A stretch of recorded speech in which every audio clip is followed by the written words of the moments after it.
Bienvenue sur DMG TV, les histoires mystiques. Tu es nouveau sur la page, n'oublie pas de t'abonner, de laisser un commentaire, de liker et de partager. DMG, il y a le match ce soir. C'est encore le match de quoi? Tu as une histoire à raconter, tu peux envoyer ta demande ici en direct. Tu montes nous raconter ton histoire. Les rediffusions sont sur YouTube, la chaîne c'est DMG TV. Sa précieuse. Bonsoir. Deadline.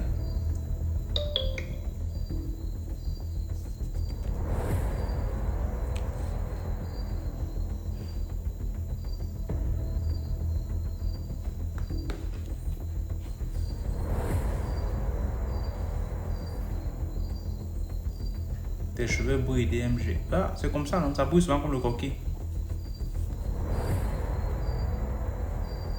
DMG, tu es devenu timide avec les jets. Ce n'est pas moi, hein.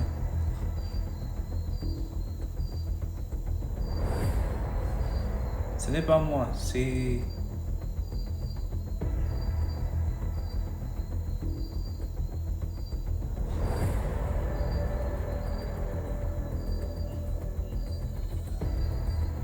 C'est une Néo qui me rend timide, on va faire comment?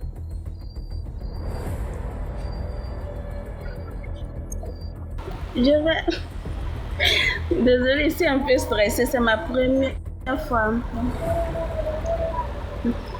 Je vais vous raconter une histoire que j'ai vécue quand j'étais au Mali en vacances. Je vais préciser que je viens de la Côte d'Ivoire, donc je suis née et grandie là-bas. Mais je suis d'origine malienne, donc je partais en vacances souvent au Mali. Mais pendant un séjour là-bas, quand je suis allée au village, le village de mes parents, donc je suis partie à un jour de marché. Notre jour de marché, c'est le mercredi. C'est le mercredi. Donc quand je suis arrivée au village, le marché était déjà presque plein. Donc quand je suis arrivée à la maison, j'ai trouvé que ma grand-mère n'était pas là. Donc j'ai décidé de me changer pour aller la rejoindre là où elle va. Donc quand je suis partie la rejoindre là-bas, on a décidé de rentrer ensemble à la maison. Sur le chemin du retour, on a croisé un vieux qui venait pour annoncer le décès du beau-frère de ma grand-mère, le mari à sa soeur, qui était chef de village dans un village voisin. Donc, quand le vieux est venu, au lieu de dire ce qu'il était venu dire directement, et il a commencé à me regarder, puis il a demandé à ma grand-mère, est-ce que vous n'allez pas nous la donner celle-là? Ma grand-mère dit comment? Il dit comme ça, et puis elle dit non, qu'elle n'est pas venue pour ça, qu'elle est venue juste pour me voir, que c'est ma petite fille, que c'est la fille de ma fille qui vit en Côte d'Ivoire, qu'elle n'est pas venue pour ça, elle fait ses études. C'est là qu'il a annoncé le décès, mais en annonçant, il était là à me fixer. Il dit, mais le vieux là, quel problème? Eux, ils pensent que tout ce qu'ils voient, il en prend au mari, quoi. Donc, quand il a fini d'annoncer comme ça, ma grand-mère a attrapé ma mère, on partait à la maison. Je me suis retournée, j'ai vu que le vieux là continuait à me fixer.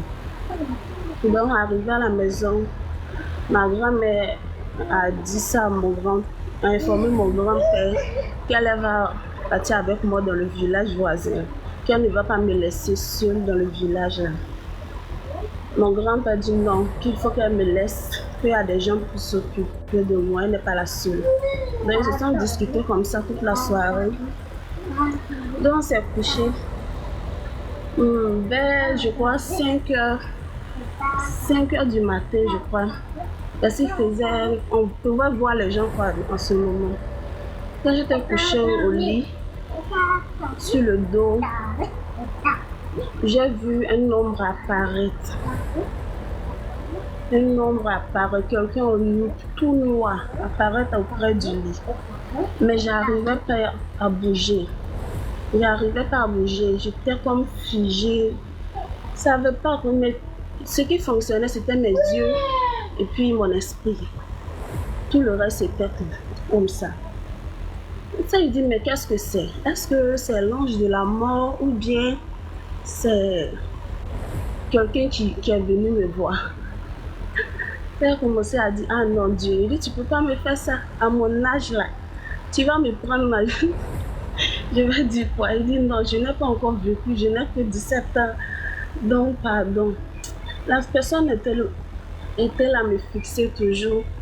Il dit, non, Dieu faisant bien les choses. Quand j'étais à Bamako en ville, j'avais appris quelques sourates de prière avec un monsieur là-bas. Donc, c'est venu à mon esprit de réciter ces sourates-là. Donc, quand j'ai commencé à réciter ces sourates-là, la personne était toujours là. Donc, j'ai dit, cette chose-là qui part toujours, mais j'arrivais toujours pas à bouger. C'est là que j'ai commencé à implorer Dieu, dire non, que Dieu m'aide. Et j'ai commencé à dire que mon papa m'aide, comme j'ai perdu mon papa aussi.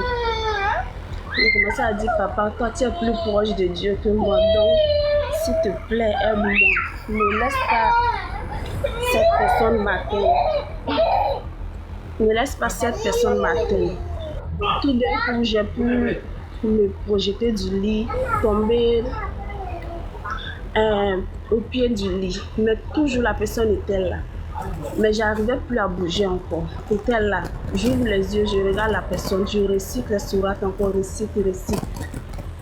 Jusqu'à j'ai pu sortir de la maison. L'ombre a disparu, donc j'ai pu sortir de la maison. Quand je suis sortie, j'ai trouvé ma grand-mère, elle était dans la cuisine, donc elle fixait la porte. De la manière elle m'a vu sortir en courant, là, elle a su qu'il y avait quelque chose. Ça, il dit non, mais ça là, est-ce que c'était un rêve ou bien c'était quoi? Il dit non, mais si je suis dehors, c'est que ce n'était pas un rêve, donc c'était réel. J'ai pris mon boulot, je suis allée à la douche, je suis revenue. Ma grand-mère dit, tu as quoi? Il dit non, j'ai rien, j'ai pas pu raconter ce que j'ai vécu. Non. Donc, j'ai pas pu raconter ce que j'ai vécu. C'est là le matin, elle était là se discuter avec ma grand-mère encore. Que je vais pas partir, je vais rester. Il dit non, grand-père, moi je vais suivre ma grand-mère, je vais partir. Je reste plus ici. Il dit pourquoi? Il dit non, je préfère rentrer avec elle. Donc, c'est là qu'on est parti dans le village voisin. Et elle a demandé à mes oncles qui étaient là-bas de m'amener en ville. Malgré ça, je n'ai pas pu expliquer ça à quelqu'un. Dès que je suis arrivée en ville, je suis tombée malade pendant quelques temps. Et quand les vacances étaient terminées, je suis rentrée, je suis arrivée à Abidjan, j'ai pu raconter à ma maman. C'est là ma maman a souri, elle dit laisse-les, que ce n'est pas aujourd'hui qu'ils tentent. Que depuis, quand tu étais petit, je t'ai amené au village jusqu'à aujourd'hui. Ils essaient toujours, mais ils vont jamais réussir. Donc, désolée si j'ai pas pu bien raconter, c'est ma première fois, c'est le stress, tout ça là. Donc, merci DMG. Bonne soirée.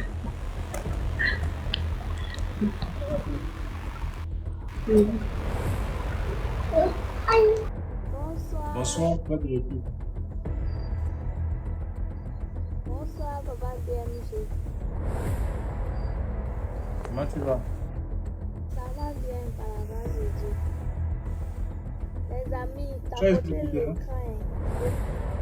Pardon? Tu as les écouteurs? J'ai pas les écouteurs. Voilà, c'est mieux maintenant. Ah, d'accord. Les amis, mettez le cœur, partagez. C'est la première fois que je monte, mais je vous suis depuis près d'1 an maintenant.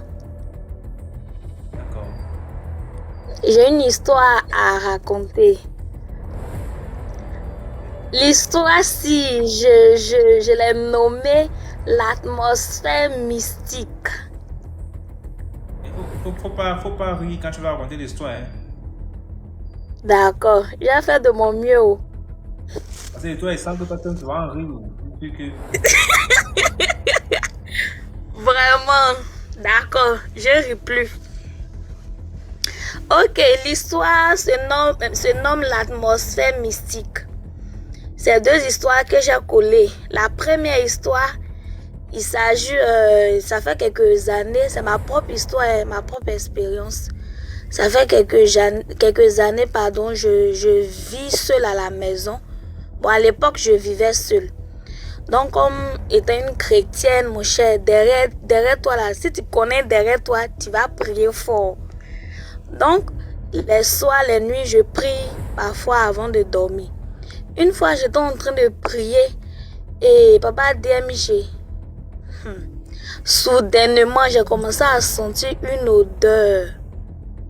Papa DMG, comment non? Ah, pardon. Hey, papa DMG, d'accord. D'accord. DMG, pendant que je priais, 30 à 45 minutes, j'ai commencé à sentir une odeur de pourriture. Je sais pas, comme s'il y avait une souris morte ou bien un rat mort dans la chambre. Ça sentait. Je n'arrivais même pas à respirer. Donc j'ai dû me lever, ouvrir la chambre pour que l'air puisse entrer. Ça, il y a 1 an ou 2 ans de cela que j'ai vécu ça. Maintenant, la semaine passée, j'étais dehors sur ma terrasse. J'étais en train d'attacher la glace. Soudainement, j'ai senti une présence dans la maison. Genre, quand il y a quelqu'un qui a arrêté derrière toi, tu sens qu'il y a quelqu'un qui a arrêté derrière toi, non? J'ai senti une présence derrière moi. Je tourne, je vois personne. Une fois, 2 fois, 3e fois, j'ai dit non. Mon esprit est trop aiguisé avec les histoires de DMG pour prendre ce genre de choses-là à la légère. Je me suis levée. Je rentre dans la chambre. J'ouvre la porte de ma chambre. J'ouvre le salon. J'ouvre mon portail. Et puis j'ai déclaré, je ne sais pas qui tu es. Mais si toi tu es présent ici, que ce n'est pas toi l'esprit de Jésus, sors de ma maison et ne reviens plus. DMG, mon miroir est tombé, c'est cassé. J'étais arrêtée, j'ai regardé mon miroir par terre. J'ai commencé à prier et j'ai ramassé les débits de miroir, j'ai jeté. Donc c'est pour attirer l'attention sur l'atmosphère qu'on ressent dans la maison. Les histoires qu'on raconte à DMG là, c'est vrai. Je vous dis, j'ai vécu ça. C'est vrai. Donc, quand vous êtes quelque part, que soudainement l'atmosphère change, ne prenez pas ça à la légère. Priez. Donc, c'est un peu ça. Partagez, mettez le cœur. Merci beaucoup. C'est un peu ça mon histoire. D'accord. Merci. Dans les commentaires. Bonsoir DMG. Bonsoir à tous. Bonsoir. Voilà, l'histoire que moi je vais vous raconter, c'est une histoire bien vécue de ma mère, paix à son âme, qui en est morte après. Ça a commencé déjà par une adoption. On a adopté une cousine à moi qui était, disons, la fille de la sœur de ma mère. Et cette sœur n'était pas de même père que ma mère, elle était plutôt de même mère. Et la sœur était décédée dans des conditions un peu bizarres. On avait pris la fille, elle avait en son temps à peine 1 an.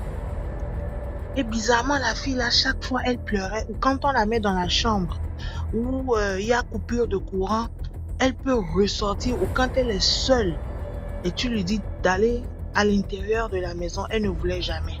Mais on ne comprenait pas. À la longue, ça a commencé à s'empirer. Et après,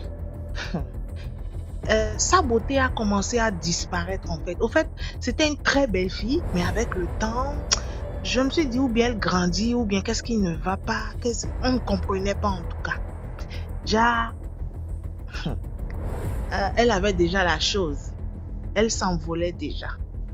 Mais on ne savait pas. Et moi, j'avais une boutique à la boutique, je pouvais ouvrir la boutique avec toutes les marchandises que j'avais. J'ouvre la boutique, je peux vendre seulement 100 francs. Alors qu'il y a comment je vais dire, des trucs à payer. Il y a le local, l'électricité et tout. Mais on ne vend pas. Où tu déposes des canettes de bière ou de sucrerie, les canettes se percent toutes seules et ça se verse, on ne comprend pas. Mais elle est là tranquille. On ne sait pas ce qui se passe. Et un jour, ma mère me disait, Fleur, viens, regarde ma bouche. Ma bouche est en train de se pencher. Elle dit, comment ta bouche se penchait? Je la regardais comme ça, la bouche était en train d'aller sur le côté. La bouche allait sur le côté. Je dis, hein, ça là, c'est quoi? On dit, c'est tension. On est parti à l'hôpital et tout. Ça là, cet épisode est passé. Après, elle me dit, Fleur, regarde mon tibia. Mon tibia est en train de chauffer, il y a la plaie. Je regarde le tibia, il n'y a rien. On ne sait pas ce qui se passe.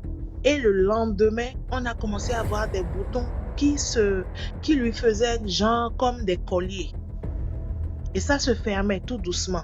Elle a appelé son grand frère. Son grand frère dit, mais ça c'est dangereux parce que chez nous, c'est un truc qu'on n'appelle même pas son nom. On dit que c'est un truc de la terre. C'est un truc de la terre. On n'appelle pas le nom. Et si jamais ça se croisait sur le cou, c'est fini. Elle allait partir. Et on était là.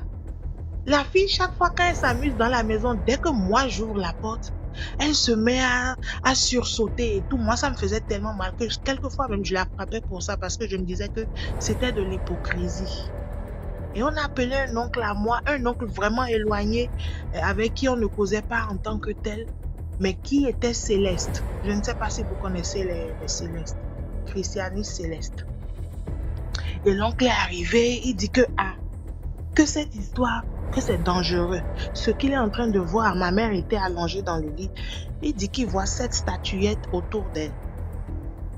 Mais nous, on ne voyait pas ça dans le monde physique. On ne voyait pas ça dans le monde physique. Qu'il y a 7 statuettes et ces statuettes-là représentent des morts qui sont autour d'elle. Et que si la petite fille rentre de l'école le soir, de ne pas la laisser sortir de la maison. Elle n'a qu'à rester. Qu'elle va tout faire pour m'embrouiller, pour pouvoir sortir. Bon, j'étais enfant unique puisque ma mère n'est plus. Et j'ai dit d'accord. Il m'a dit d'acheter certains trucs. Et j'ai tout acheté. Il m'a dit, si tu achètes, ne mets pas ça chez toi. Tu peux mettre ça chez la voisine. On a déposé chez la voisine. La fille est sortie de l'école. Je ne sais pas ce qui se passait ce jour-là. Une petite fille, elle avait 9 ans.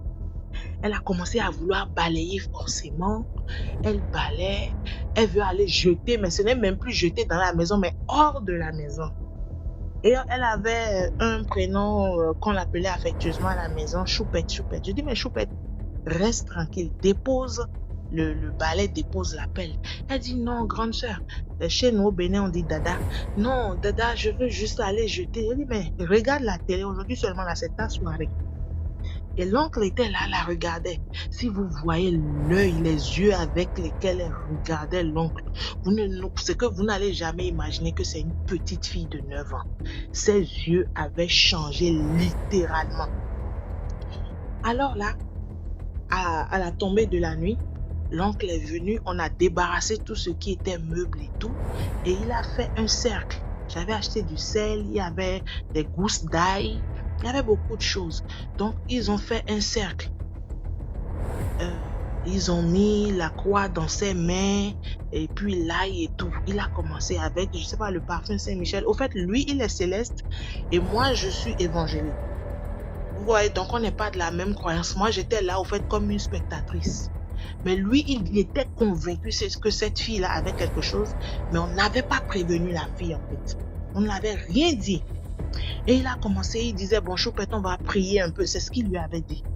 Il a commencé à l'asperger un peu de parfum Saint-Michel et tout. La fille commençait à couler les larmes. Moi, maintenant, je lui dis, mais tonton, faut faire doucement parce que peut-être le parfum a piqué ses yeux et tout. Le tonton me regarde, il rit, dit, tu ne comprends pas encore. On était en train de faire cette prière-là jusqu'à, imaginez, de 19h30 par là, jusqu'à 7h du matin. La fille a parlé aux environs de 4h et quelques. parce qu'il y avait un oiseau qui était passé. Je ne vais jamais oublier cet épisode. C'est que l'oiseau appelait littéralement le prénom de Choupette. C'était même plus comme un oiseau ordinaire. Et l'oncle dit, mais pourquoi tu n'es pas allé à la réunion? Tu dois aller à une réunion, non? On était en train de prier, forcément la fille s'est mise à parler. Elle s'est mise à parler que oui, que quand Dada n'est pas à la maison, qu'elle fait du salon, quand maman est assise là, elle fait du salon, son champ de jeu, et elle appelle ses amis dans le spirituel et ils tous jouent. Entre-temps, je me rappelle quand j'allais dormir chez mon petit ami, il y a maman qui me disait, viens, ta soeur là, elle fait des choses que je ne comprends pas. La sorcellerie, on a l'impression que c'est la sorcellerie. Elle me regarde, après elle écarquille les yeux, genre pour me faire peur et puis elle repart. Je vais acheter un râteau pour lui gratter le dos. Je dis, toi-même, qu'est-ce qui se passe? Elle dit, je te jure, ce que la petite est en train de faire, ce n'est plus normal. Donc la fille a commencé à parler. Oui, et que quand maman est tombée malade, les médicaments qu'on donnait à maman, dans le mysticisme qu'elle lui donnait, elle mettait quelque chose d'autre dans les médicaments qu'elle buvait, ce qui aggravait le sort de la dame. Et qu'elle faisait du salon son champ de jeu, qu'elle appelait tout ce qu'elle voulait et qu'elle a même donné cette sorcellerie à ses camarades de classe et particulièrement à une fille qui n'aimait pas du tout son affaire, mais qu'elle lui a mis ça dans le pain. Et que quand elle vient pour prendre l'argent de petit déjeuner chez moi les matins, ce n'est pas elle-même. Elle est déjà quelque part, dans le monde spirituel, elle est déjà assise sur un tabouret. Et je la regardais. Pour moi, au fait, je suis béninoise, certes, mais ce genre de choses, il faut vivre ça vraiment pour croire. Et c'était ainsi qu'on était en train de combattre jusqu'à ce qu'elle me dise que non, la boutique, c'est elle qui faisait ça. Et elle faisait en sorte que ce soit comme un chantier. Et quand quelqu'un vient, au fait, la personne ne voit pas la boutique.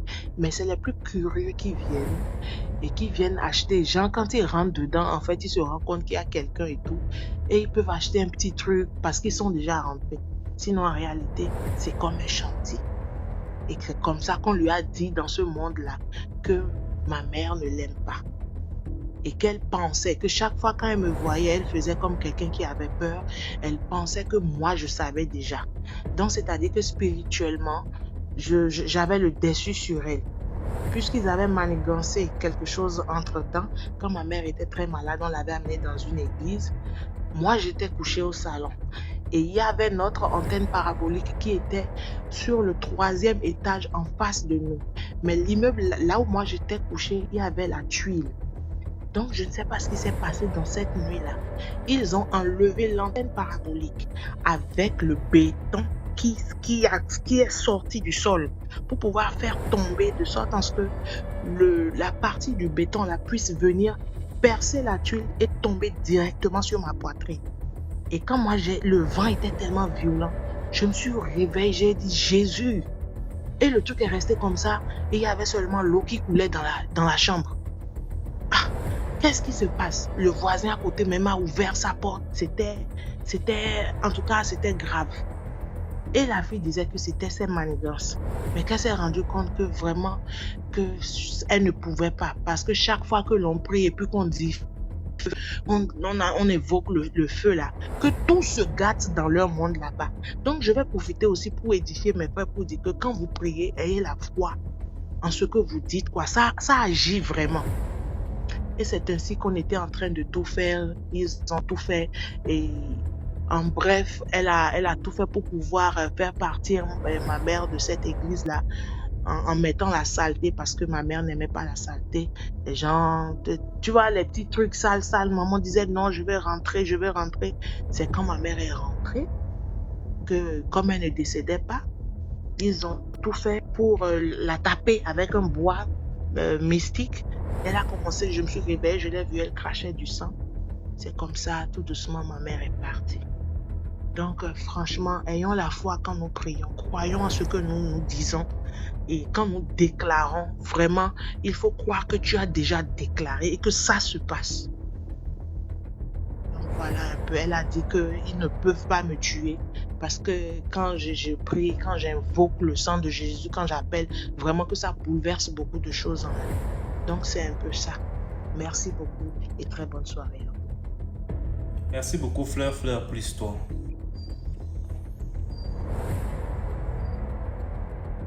Allez, commentaires. Allô, bonsoir, comment tu vas? Ça va bien et toi? Très bien, merci. Ok, je vais raconter une petite histoire. L'histoire d'une amie qui est aujourd'hui décédée. C'est une amie d'enfance. On a fait nos classes ensemble. Elle est Pounou, je suis gabonaise. Elle est Pounou. Les Gabonais, on sait que les Pounous et la sorcellerie, c'est la même chose. Du coup, on était au lycée et elle nous racontait que chez eux, pour un rien, on tue les gens. Pour peu que l'enfant de tel réussisse, on va l'éliminer. Et on blaguait dessus. Elle disait oui, elle ou elle fait l'école, c'est pour sortir ses parents, comme nous tous d'ailleurs, c'est pour sortir ses parents de la misère. Et si si quelqu'un essaie de l'éliminer, voilà, on en riait au lycée. Et après, on a eu nos bacs. On a eu les bacs et puis on cherchait à faire les concours. Après le bac, on ne se voyait plus, mais on s'écrivait de temps en temps.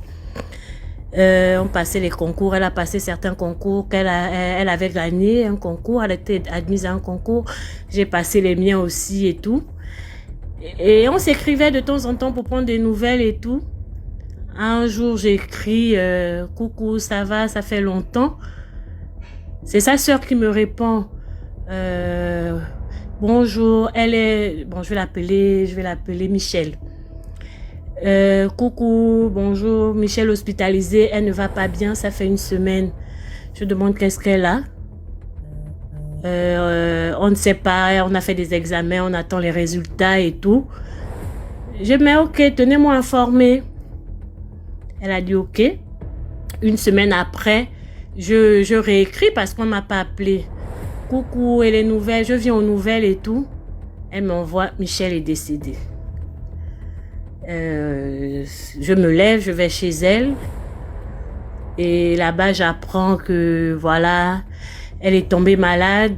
Elle est malade depuis un mois, on ne sait pas ce qu'elle a. Mais qu'elle racontait en fait à ses parents qu'elle voyait des gens. On l'avait presque enchaînée parce que elle voyait voilà, des personnes qui venaient la chercher.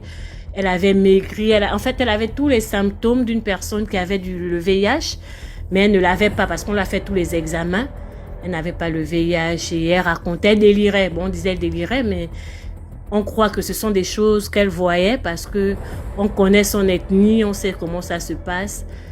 Donc voilà, elle racontait à ses sœurs qui m'ont raconté que voilà comment ça s'est passé, comment elle est partie. Même à l'hôpital, ils ont dû l'enchaîner parce que elle crie, elle peut être là, elle crie, ils sont là, ils arrivent et elle veut fuir en fait. Donc voilà, c'était ma petite histoire et on a compris que son décès n'était pas simple, c'était un décès mystique en fait. Merci bien dans les commentaires. Merci beaucoup pour l'histoire. Dans les commentaires. Bonsoir la famille. DMG. Bonsoir. De l'Angleterre. Je vous appelle, je suis au boulot mais je vais parler tout doucement. Je vais essayer de ne pas lire les commentaires aussi. L'autre fois, ça fait 2 jours, j'étais en train de parler avec une amie en Afrique. Je suis de l'Afrique de l'Ouest en fait. Et on a eu une amie en commun. J'ai demandé d'après cette famille et tout. Là, la fille me raconte une histoire un peu très particulière par rapport à la petite sœur de l'amie en question. On a fréquenté ensemble. La petite sœur était une fille très brillante. Elle est actuellement à l'université, bien sûr.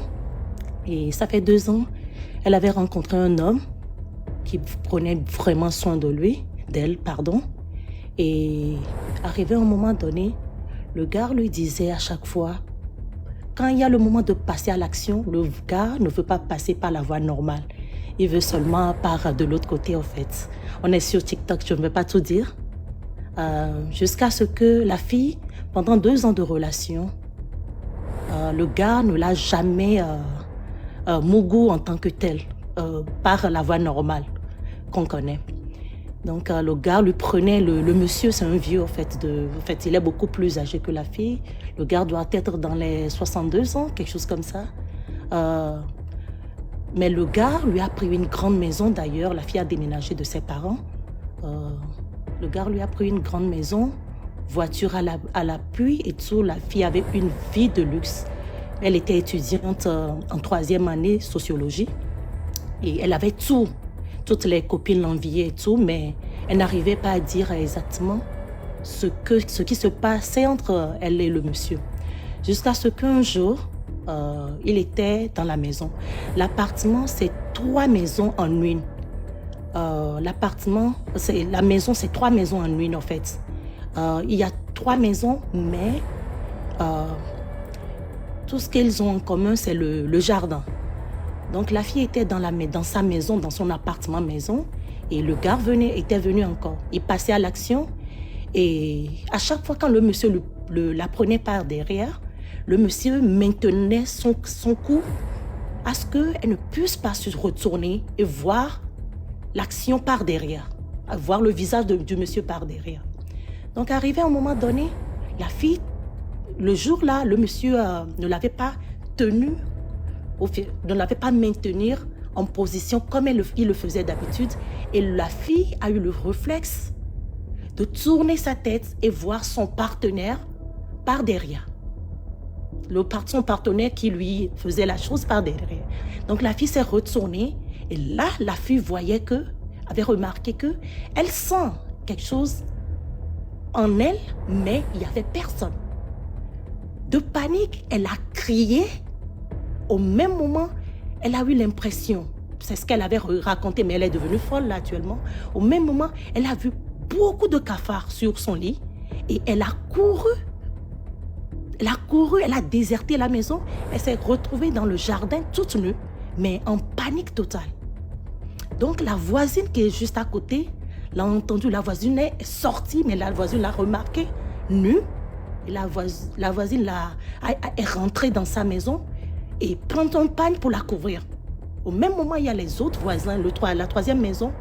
Comme ils ont un jardin en commun, le voisin de la 3e maison était sorti, mais affolé. Mais elle était dans tous ses états. Elle répétait cafard, cafard dans leur langue. Cafard, cafard.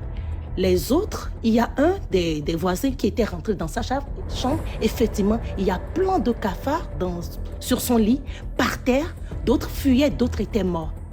Mais le monsieur a garé sa voiture dans la maison. La clé de la voiture est dans la maison. Mais le monsieur est porté disparu jusqu'à présent. Le monsieur, ça se passait en Afrique de l'Ouest. Le monsieur est porté disparu jusqu'à présent. Ils ont fait des annonces. La fille est devenue folle.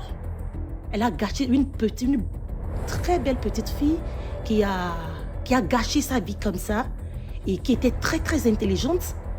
Mais j'étais surpris de l'apprendre et je me suis dit, mais c'est quoi ça? Est-ce que ça existe aussi? Qu'une personne invisible se transforme en cafard?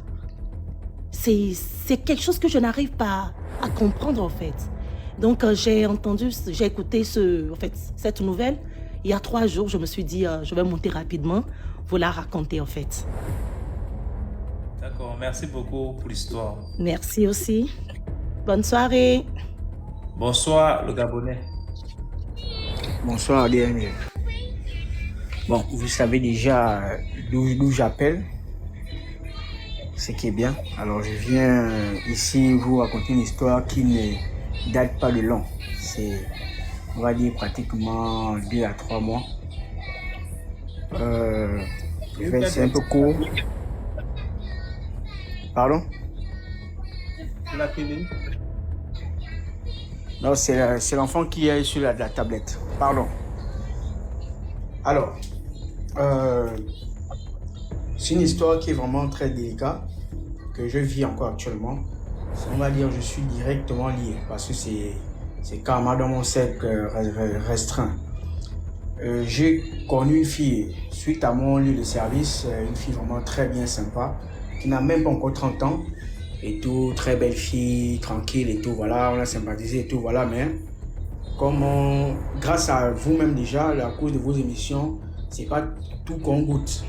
Et j'ai vraiment tenu mon cœur et je suis pas allé jusqu'à goûter. Et nous sommes restés bons amis et tout, etc. Mais avec le temps, en restant bons amis, j'ai découvert que cette dernière, elle avait un monsieur, un papa. On a une ethnie chez nous qu'on n'est pas en mariage ou encore qu'on n'épouse pas. L'ethnie mienne, parce qu'eux, ils sont toujours 90% de ces ethnies-là sont toujours liées aux sirènes, aux esprits des eaux, etc. Ça, c'est chez nous au Gabon. Si vous vous renseignez, beaucoup, ceux qui sont au Gabon connaissent les affaires des miennes. Vous voyez toujours, soit les femmes sont veuves, soit les hommes vivent toujours chez leurs parents à 50 ans. Ils ont toujours ces trucs-là, chez nous au Gabon. Donc du coup, cette dernière, même pas 30 ans, tu vois, elle a des grandes voitures, son gars loue des villas et tout. Elle a un petit garçon de 2-3 ans, du coup, etc. Ok, donc on sympathise et on se fréquente, se balade et tout, etc. Mais il s'avère qu'après cette dernière tombe enceinte.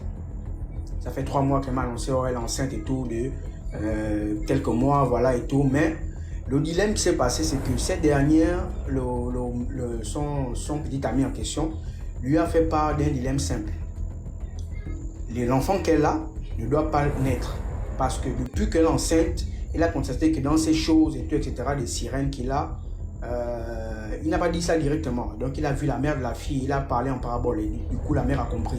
Et dans ces choses, l'enfant empêche la production des fonds du monsieur. Donc, il y a 2 dilemmes. Soit elle enlève l'enfant, soit ils se séparent, c'est-à-dire ils coupent les liens et tout, etc., etc. Du coup, bon, elle m'a fait parler ça, elle m'a expliqué et tout, etc., que voilà le dilemme.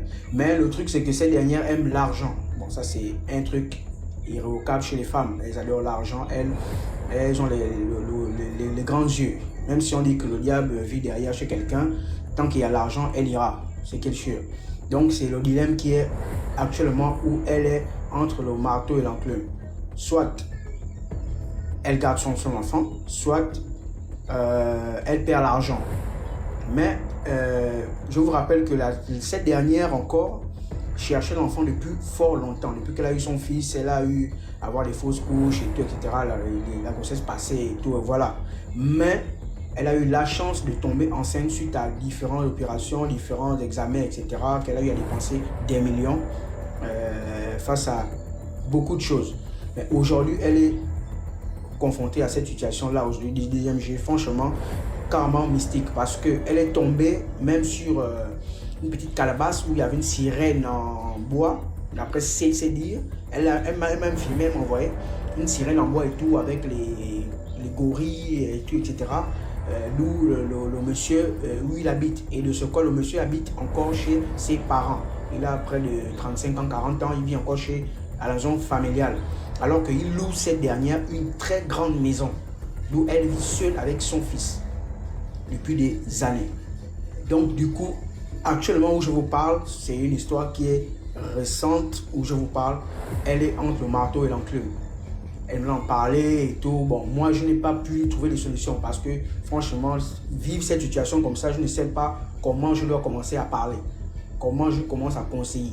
Parce que déjà, le truc mystique, c'est grâce à votre émission DMG que je suis depuis bientôt 1 an et demi aujourd'hui, que j'essaie d'être un peu accordé sur le mystique. Parce que moi, le mystique, déjà, je ne croyais même pas. Pour moi, c'est la vie, c'est voilà, on se lève et puis on part travailler, et puis voilà quoi. Mais au fur et à mesure que j'écoute des histoires et tout, etc., je ne pensais pas que proche de moi, quelqu'un devait vivre aussi une histoire vraiment, vraiment mystique comme ça. Donc du coup, je venais aussi apporter cette histoire pour en même temps avoir des retours sur un conseil bien précis et en même temps aussi partager un message à nos sœurs africaines partout dans le monde, etc. Que franchement, oui, tout le monde cherche le luxe, tout le monde cherche la belle vie et tout. Ça, c'est tout le monde. Mais travaillons pour l'avoir. Essayons de l'avoir en mode propre. Parce que un monsieur arrive déjà, il vit chez ses parents, et il te loue une grande maison, tu ne sais pas d'où il travaille, d'où il vit, comment ça vient, et de ce quoi il t'achète des véhicules, etc. Bref, mais il gagne ça où? Ça vient comment? C'est quoi la contrepartie? C'est quoi le pour et le contre? C'est quoi? Non. Bon, les femmes avec les grands yeux, l'amour de l'argent, elles, ça passe d'abord. Le plus important, c'est de là à là. Donc, deuxième jeu, c'était ça, c'était cette histoire que je voulais apporter en plus. Et vraiment, je vais essayer de, après, lire les commentaires, si possible, ou les messages dans le live pour voir s'il y a un peu des conseils de retour. Ou si les personnes peuvent me faire des demandes et m'apporter un conseil par rapport à ça. Parce que je n'ai rien à lui dire. Je ne sais pas comment il faut conseiller ces derniers, quel conseil il faut apporter. La seule chose que j'ai eu à lui dire, c'est d'aller vers une église. Et c'est clair que si elle part vers une église, si c'est vraiment vrai, bien sûr, cette église, ça va tout briser et elle va tout perdre comme argent. Parce qu'il faut bien tout laisser, ce qui appartient à l'autre monde. Donc, c'était un peu ça. Et vraiment, merci. Coco Elma. Donc, tu es comorienne, hein? T'es masqué. Bonsoir, c'est déjà moi. Bonsoir. Désolée pour la voix, hein. J'ai la grippe A. Mon histoire ne sera pas longue aujourd'hui. Je vais essayer de ne pas lire les commentaires. Je vais raconter l'histoire d'une connaissance que j'ai vécue vers la fin. L'histoire date d'il y a, me semble, 6 ou 7 ans déjà. Donc à l'époque, j'avais mon chéri. Et un jour comme ça, j'ai pensé à un de ses amis et puis je lui ai demandé que est-ce que tu as encore les nouvelles de cette personne-là? Bon, la personne, je vais la nommer Brice. Est-ce que tu as encore les nouvelles de Brice et tout? Il me dit, ah Brice, ça va mal dans sa vie. Si tu le vois aujourd'hui, tu ne vas plus le reconnaître. Il s'est même coupé de tous les membres de sa famille parce que son cas est vraiment critique. Là, on est en train de chercher pour voir comment essayer de le soigner. Parce que quand on va à l'hôpital, il fait tous les examens. Physiquement, il ressemble à quelqu'un de très très très malade, mais quand on fait les examens, on ne trouve pas ce qu'il a. Et donc moi, je veux proposer, puisque à l'époque, on avait un voisin, chez mon tonton, c'était chez nous on dit Nganga. Mais sauf que lui, c'était un peu l'Afrique de l'Ouest, il lançait les courriers et tout. Je dis, ah ben tiens, il y a quelqu'un qui est dans notre cours et tout. Est-ce qu'il peut pas venir voir la personne et tout? Il me dit, il n'y a pas de souci. Moi, je m'engage à payer. Tant que si ça peut lui sauver la vie et tout, bien faire en sorte qu'il recouvre sa santé. Je suis preneur. Donc, c'est comme ça qu'il va nous mettre en contact. Je vais essayer de parler avec Brice. Et lui aussi va me redire les mêmes choses que mon chéri m'avait déjà dit et tout. Que ça n'allait pas. Et que là, il a même du mal à se déplacer. Mais qu'il va trouver la petite force pour venir. Donc, mon chéri m'envoie l'argent. Et puis, moi, je rentre, je vois le monsieur dans notre cours. Il dit, il n'y a pas de souci. Et quand Brice est venu, peut-être 3 jours après ou 4 jours, je vais demander, est-ce que vous avez besoin, puisque mon chéri n'est pas là, est-ce que vous avez besoin que je rentre? Genre, pour avoir une preuve, pour qu'il soit accompagné par quelqu'un. J'ai demandé, il m'a dit, ok, il n'y a pas de souci, tu peux rentrer. On est rentré, le monsieur a déposé sa calebasse. Il a commencé à lancer ses courriers. Il ne faisait que parler. Nous, on le regardait. Et quand il va ouvrir sa calebasse, toutes les choses qu'il y avait dedans, c'est la première fois que je vois qu'on me fait apparaître des choses dans une calebasse. Il y avait des miroirs, il y avait des squelettes, il y avait des arêtes de poissons, il y avait un cercueil dedans. Il y avait aussi les sous-vêtements. Et donc le monsieur va expliquer au fur et à mesure un peu à quoi correspondaient tous les objets. Et donc du coup, moi, c'est le cercueil qui avait attiré mon attention. Je posais la question au monsieur lui-même aussi, il avait posé la question de savoir qu'est-ce que ça signifiait. Le monsieur avait dit que en fait, le cercueil qui apparaît là, montre déjà que en fait, tu es dans la tombe, quoi. Que si tu ne t'y prends pas au plus vite, ça va pas le faire. Après, moi, je pensais que à ce moment-là, le monsieur savait déjà que il y avait plus rien à faire. Mais il a quand même donné l'espoir au gars et tout. On a fixé le programme. Mon chéri a encore envoyé l'argent pour qu'on le traite. Donc, il est venu la première fois. Il a fait tant bien que mal ce qu'il pouvait faire parce qu'il devait d'abord faire des bains pendant 5 jours. Et puis ensuite, on devait le faire vomir. Et ensuite, lui faire remanger des trucs. Et dans tout ça, on lui avait dit que, enfin, le monsieur lui avait dit que c'était en rapport, c'était sa mère qui faisait ça et tout. Donc il est venu une fois, il a fait son traitement. 2 fois, il est revenu. La 3e fois, je le vois pas. 4e fois, il ne vient pas. Et la 5e fois, je lui écris, j'envoie comme le message que comment tu vas. Il me dit que ça va pas. C'est comme s'ils savent que là, je me suis levée pour aller me faire traiter et tout. Et donc, il pouvait plus se lever. La petite amie qu'il avait l'avait abandonné. Et peut-être 2 semaines après, je n'arrivais plus à le joindre. J'ai demandé à mon chéri qu'est-ce qui se passait, s'il avait de ses nouvelles. Et là, il va m'annoncer que, en fait, il est décédé, quoi. Ça m'avait tellement fait mal. Non, mais j'étais en boule parce que je connaissais la mère.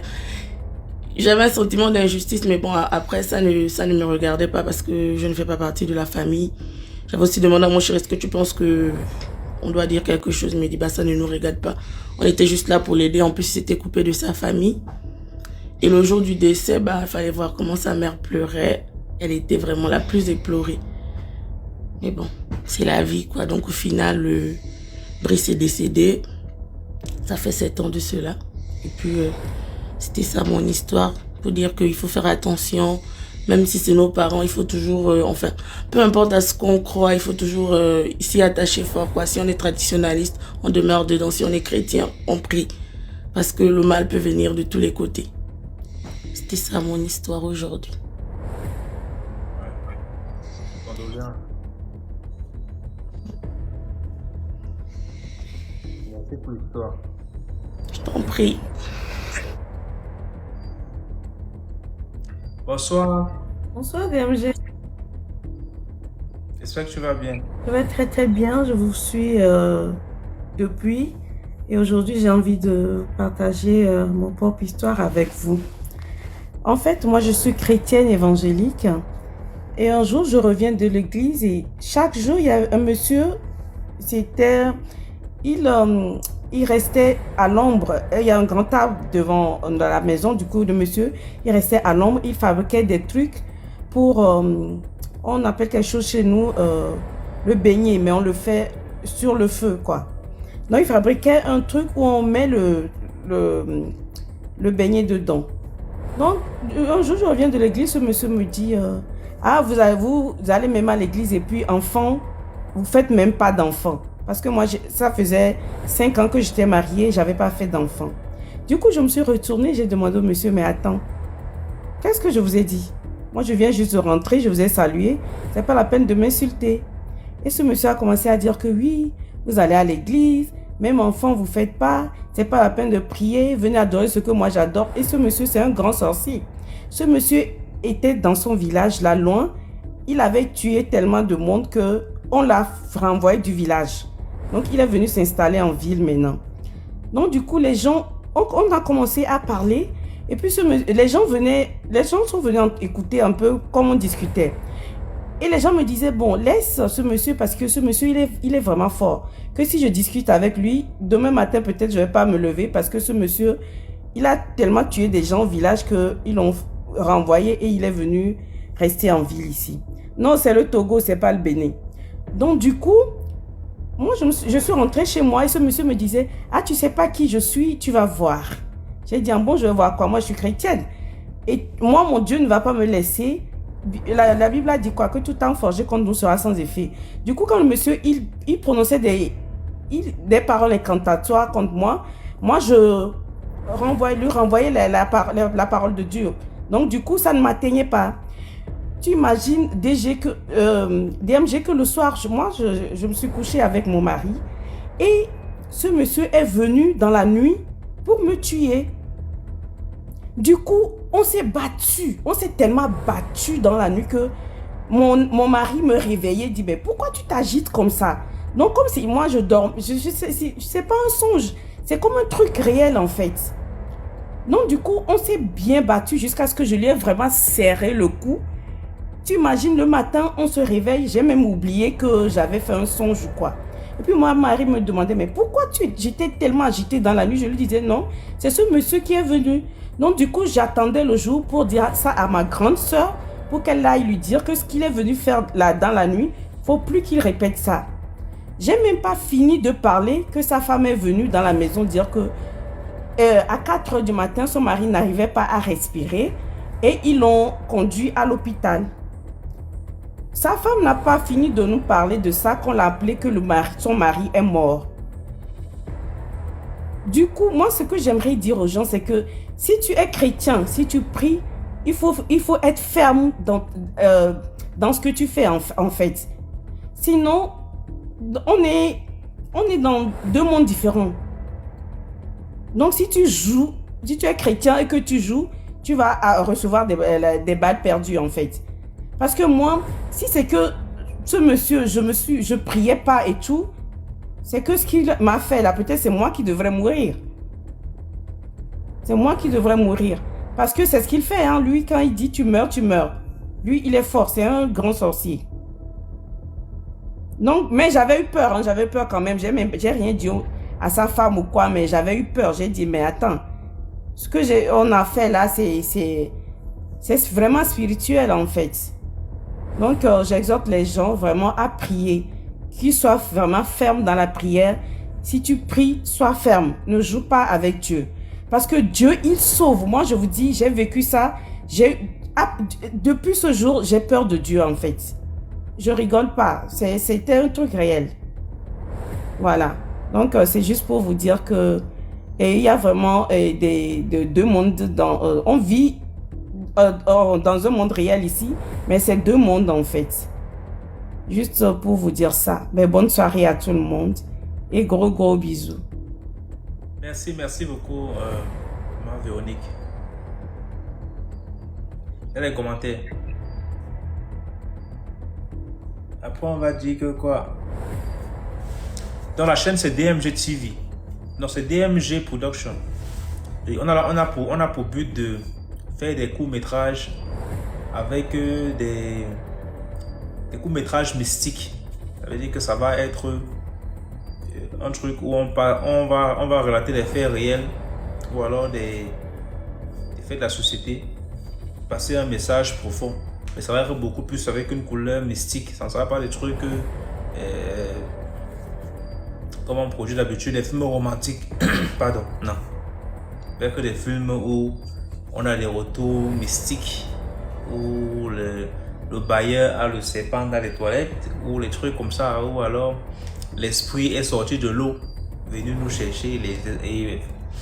Donc avec l'équipe, on va vraiment travailler sur comment réaliser ces effets-là, des esprits qui sortent de l'eau. Oui. Romantique, c'est pas pour nous. Ah, exactement.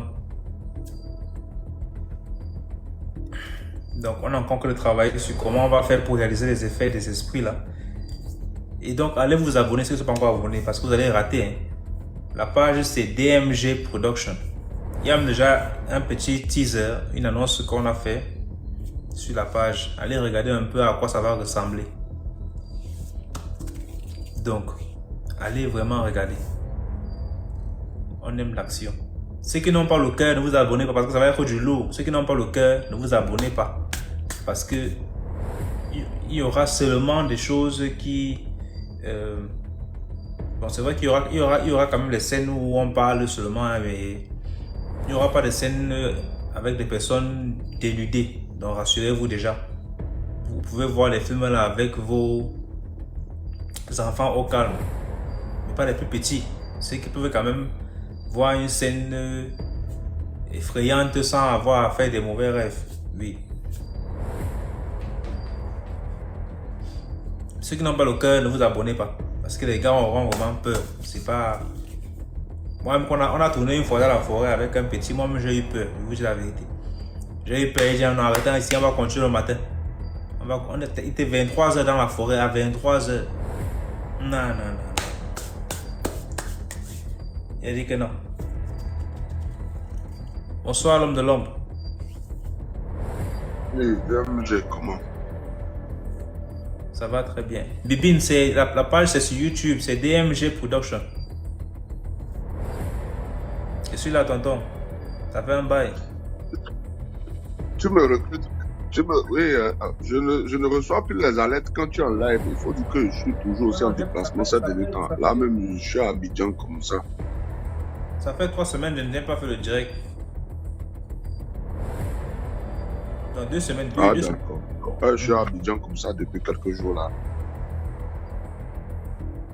Tu me recrutes pas dans ton casting. Ok. Ou bien il n'y a pas la place pour nous. Hein? Tu n'es pas au Cameroun, non? Il faut nous recruter, même si on nous paye le billet d'avion seulement pour venir tourner. On vient. C'est seulement pour le tournage. Même si on ne nous paye pas, on a seulement le billet d'avion, on vient pour tourner. Quand j'aurai l'argent, je ferai ce que je veux. Tu auras l'argent. Si l'argent ne vient pas vers toi, on va l'envoyer vers toi. On va lui montrer le chemin. Si On te l'argent rassurer de ça. Si l'argent ne connaît pas le chemin pour venir vers toi. Elles arrivent là. Ils viennent de Letty depuis les États-Unis. Elles arrivent. Letty là même son histoire si je ne comprends plus. Je ne sais pas qui l'a. Tantôt tu vois Letty en haut, tantôt tu vois elle disparaît comme le vent. On dirait qu'elle doit les gens au Cameroun et puis on est en train de la chercher. Wow. Bon, anyway, ce soir, j'aimerais vous raconter une histoire. C'est une histoire d'une petite famille, d'une mère qui a 2 enfants, 2 filles, et qui a perdu son mari un peu plus tôt. Donc, elle s'est mise à l'éducation de ses filles toute seule. Elle s'est battue pour que ses filles deviennent quelque chose. Et au fur des temps, l'une des filles, la petite sœur, a commencé par jalouser la grande sœur parce que la grande sœur avait une évolution à l'école. Elle avait pratiquement une chance un peu de tout. À l'école, elle était la plus aimée de la classe. Et bien qu'ils n'étaient pas dans les mêmes classes, hein. Bref, elle était quand même la préférée à l'école. Elle était celle que tout le monde voulait avoir comme amie et tout. Et donc, la petite sœur a commencé par la jalouser. Bon, sa grande sœur n'a jamais pris ça comme de la jalousie, mais elle trouvait simplement que c'était sa sœur, donc que c'était bien normal que sa sœur a envie d'avoir aussi le même niveau que elle. Quand ils sont rentrés à l'université, sa petite sœur courait après les mêmes hommes, d'après les mêmes hommes, quoi, genre tous les hommes qui essayaient de courir après sa grande sœur. Elle, à son tour, elle commençait par courir après ces hommes-là. Donc, finalement, sa grande sœur a eu la bourse. Elle est partie aux États-Unis. Donc, elle est restée au pays. Et après quelques années là-bas, elle a eu ses papiers. Elle est rentrée dans la médecine. Donc, elle a décidé de rentrer au pays. Entre-temps, avant de venir, elle avait déjà un enfant, un garçon. Et elle est rentrée d'abord dans le but de présenter son homme à leur maman, à sa soeur et tout, pour dire, ah, voilà. Pendant ce temps, sa petite soeur n'avait pas encore, c'est ce qu'on appelle, elle n'avait pas encore une vie stable. Jusqu'à là, elle n'avait pas encore d'emploi, elle n'avait pas encore de copains et tout. Et quand sa grande soeur est rentrée avec son enfant de 2 ans ou 3 ans, et avec le monsieur avec qui elle était, ça a encore tiqué plus sa jalousie. Au point où elle était allée voir un monsieur pour demander au monsieur qu'est-ce qu'il fallait faire pour avoir le succès de sa soeur. Parce que d'après elle, elle avait l'impression que sa soeur avait une étoile qui brillait sans arrêt et qu'elle aurait voulu avoir le même niveau de vie que sa grande soeur et tout. Et qu'elle veut briller comme sa soeur. Ce qu'elle veut, c'est-à-dire l'exemple qu'elle prend est celui de sa soeur. Donc, le monsieur lui a fait une consultation sur sa soeur. Il lui a dit, ah oui, ta soeur a une bonne étoile et tout. Et si tu veux briller comme ta soeur, tu vas devoir faire tout possible pour arracher quelque chose à ta soeur. C'est-à-dire l'étoile que tu veux de ta soeur là, tu vas devoir lui arracher. Et le monsieur lui a dit, pour ça, il va falloir que tu m'amènes son enfant. Si tu m'amènes son enfant, je pourrais t'arracher l'étoile de ta soeur. Ben, voilà sa grande soeur qui vient de rentrer, à peine pas 2 semaines, avec un enfant de 2 ans, je pense, avec son fiancé, pour quand même venir présenter à la famille, à maman, je suis parti, tous tes efforts ont payé, voilà, j'ai eu mon diplôme, j'ai eu ma nationalité, j'ai eu mon enfant, j'ai eu un homme, et on est venu te voir pour passer du temps avec toi. Et un soir, elle dit à sa grande soeur, ah, j'ai envie d'aller me promener avec ton enfant, parce que jusqu'à là, elle n'en avait pas, elle n'a même pas un copain. En fait, elle partait de déception. Donc, en tant qu'une grande soeur, c'est normal. Ok, vas-y. Donc, elle prend l'enfant de sa soeur, qu'elle envoie chez le monsieur. Et qu'est-ce que le monsieur fait? Le monsieur lave l'enfant, d'accord, dans une bassine, et retourne l'enfant. Et ils ont commencé par faire un rituel avec l'eau de bain de cet enfant, de ce bébé-là. Chaque soir, le monsieur prenait l'eau de l'eau de bain de cet enfant avec lequel il faisait des rituels auprès de ses esprits, quoi, pour nourrir ses esprits. Donc, lors du séjour de la grande sœur, l'enfant a commencé par avoir de fortes fièvres, voilà, de très très fortes fièvres. Donc, ce qui n'était pas habituel. Donc, au début, ils se sont dit, c'est le climat. Non, c'est parce que il n'a pas l'habitude il n'a pas connu cet environnement. Donc, ils sont partis de ce principe et on envoyait l'enfant à l'hôpital. 14 ou 15 jours après le problème de santé de la personne, l'enfant est décédé. Donc, ça a fait un choc pour son fiancé qui dit, mais comment je viens chez toi au pays avec notre enfant pour connaître tes parents et c'est ici que l'enfant meurt. Donc, ils sont restés là et le monsieur a dit, bon, moi je vais rentrer au pays pour faire ma deuil là-bas parce que je viens ici perdre mon enfant. Je ne sais pas ce que j'irai dire à mes parents aussi. Est-ce que c'est déjà un bon exemple? Donc, là, sa fiancée dit, ok, je pars avec toi. Le monsieur dit, non, reste ici et fais la deuil avec tes parents. Moi, de mon côté, je pars parce que je ne veux pas être un fardeau pour eux. Donc, c'est comme ça, le monsieur est parti et il restait sa femme et sa petite soeur et leur maman. Ils étaient là et la grande soeur se lève et remarque que son passeport a disparu. Son passeport a disparu. Elle cherche le passeport de partout, elle ne trouve pas. Et cela, quelques jours avant son voyage, elle ne trouve pas le passeport.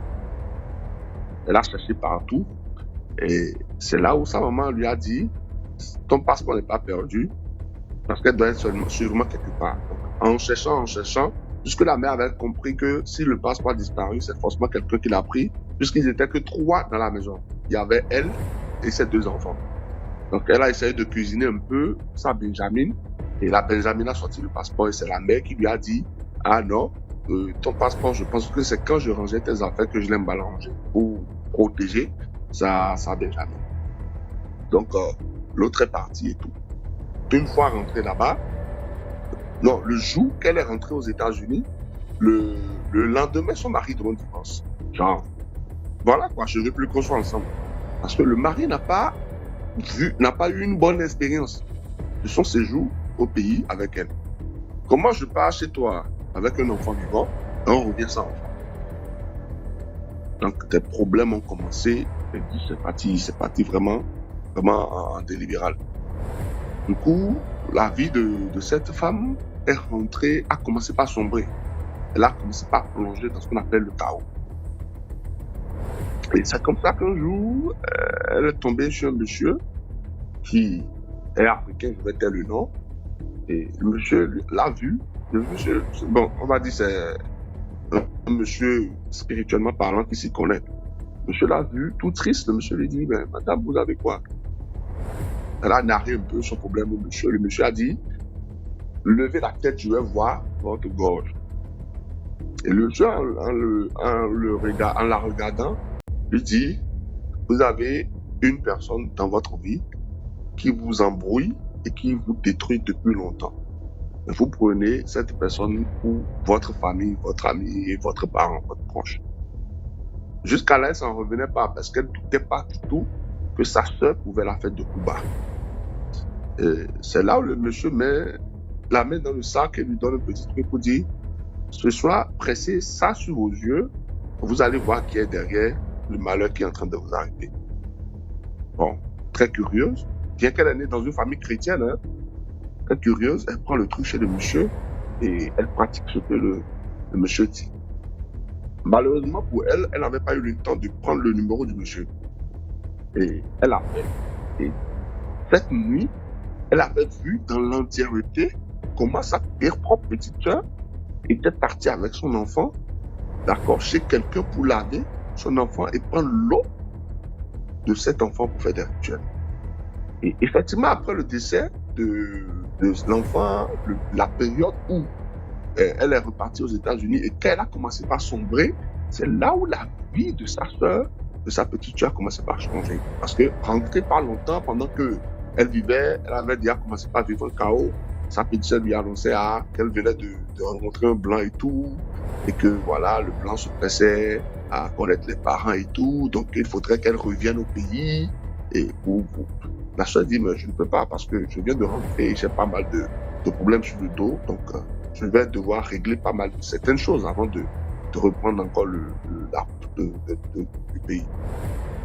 Donc c'est là où elle a compris que le fait qu'elle soit rentrée au pays est une erreur qu'elle a commise. Alors, voilà ce qu'elle a découvert. Mais elle n'avait pas de preuves palpables pour dire à sa mère, j'ai rencontré telle personne qui m'a dit ça. Donc, ce qu'elle a fait, elle est rentrée au pays. Elle est rentrée au pays. Et simplement, ce qu'elle a fait une fois qu'elle est rentrée au pays, elle a essayé d'aller dans un village. Quand elle est rentrée au pays, quand elle n'avait rien dit à personne, elle n'avait dit à personne qu'elle venait. Elle est venue, elle est restée à l'hôtel, elle est allée dans un village et elle a rencontré d'autres personnes là-bas qui lui ont reconfirmé la même chose. Et elle a demandé seulement qu'on fasse en sorte que la vérité s'éclate. Qu'elle veut juste mettre ça à la lumière. Elle veut que les gens se comprennent ce que sa propre petite soeur lui a fait. Et c'est comme ça qu'on lui a fait des portions qu'elle devait utiliser et mettre devant le portail de leur maison. Et voilà qu'aucun membre de la famille n'était au courant de sa présence au pays. Donc elle a quand même pris les risques, elle est allée le faire et tout, et elle est retournée à son hôtel. Quelques jours après, elle est rentrée aux États-Unis, calme, et là, les problèmes ont commencé. Sa petite soeur a commencé un début de surménage. Et dans ce début de surménage, elle menaçait directement leur propre mère de dire, je vais aussi te vendre bientôt, comme j'ai vendu le fils de ta fille. Je vais aussi te vendre. Donc, au début, c'était comme une blague. On comprenait que c'était une maladie. Bon, pour une personne qui ne fumait pas de la drogue, qui ne prenait pas de la cigarette, qui ne buvait pas d'alcool. Elle menaçait directement sa mère.